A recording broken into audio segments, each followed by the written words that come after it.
Do you mind if I talk to you for a minute? You see these fellas out here, you see they're afraid of doing that long-term thing.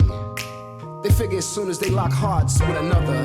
Hey YouTube, and welcome back to Under Fire Reviews. As always, I'm your host Zachary Pickett, and I'm coming at you this week with a review for Joe's Doubleback, the Evolution of R&B album. But first, I do want to apologize for the untimely lateness of this review. Some things came up with my job, and I just have not found the energy to actually sit down and record this, but I found it today, and I felt like I should get my thoughts out to you all before that energy runs out. So with this latest release, I'm starting to think Joe is probably one of the most underrated artists in the R&B game at the current moment, because he constantly puts out very consistent albums that come with little to no fanfare because of some of what I think is the worst marketing or the worst marketing team ever, which is really sad in my opinion, because this album is fantastic. It seems like this is almost a love letter to the 90s style R&B that made Joe famous, and almost feels like a callback to classic Joe albums like My Name Is Joe and All That I Am, which are personally some of my favorite albums from him. And instead of relying on the overly blatant sexual exposure that we've gotten used to with modern R&B, I'm not gonna lie, the album is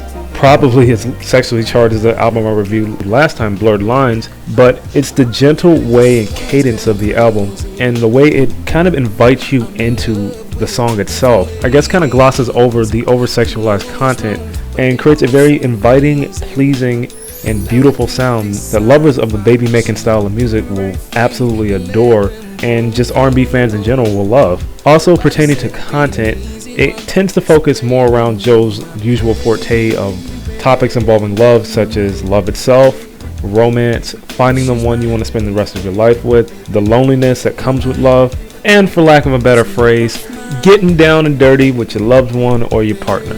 While all of this is very good, at times this can seem kind of linear at most, mostly because most people may get bored hearing about the same topics over and over again, and the songs do have the tendency to run together because some of the melodies, I will admit, do sound the same, but there are also a few jarring moments where production gets kind of weird, such as, in my experience, the final and title track of the album, Doubleback. There is one moment, I think at the climax of the song, where the background music overtakes Joe's vocals. You kind of miss what he's saying in that one instance. It's a very small gripe, and the more and more I listen to the track and more I start to hear that, and more it starts to annoy me. That's just a quick heads up for people who are listening to the album. But all in all, this album is not terrible. Joe, as always, has put out yet another consistent album. If you don't believe me, just take like 15 seconds out of your time listening to this to listen to this.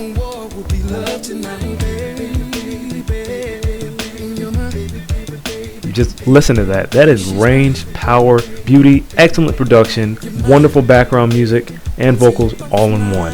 And as a fan of the 90s R&B style, this was probably the best $10 I spent on music in a while. So from me, this album gets a very solid 4.5 out of 5. Like I said, it runs kind of linear at times, and there are some instances where it may start to run together, but it's a beautiful experience, and something I think is totally worth the time of any fan of Joe. 90s R&B, if you're familiar with groups like Next, Shy, Silk, and even let me just throw out Boyz II Men too. Those are just a few I can name off the top of my head, and I think those who like contemporary R&B will find something they like here.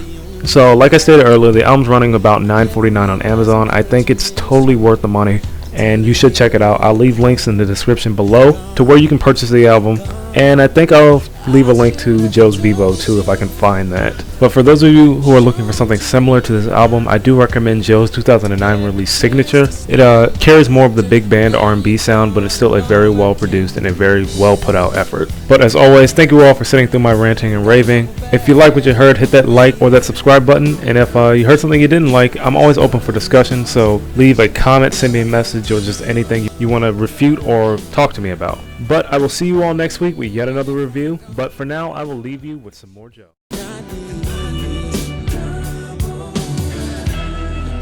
I really could have treated you better. I could have been a better man. But what I had of you was precious. I really didn't understand.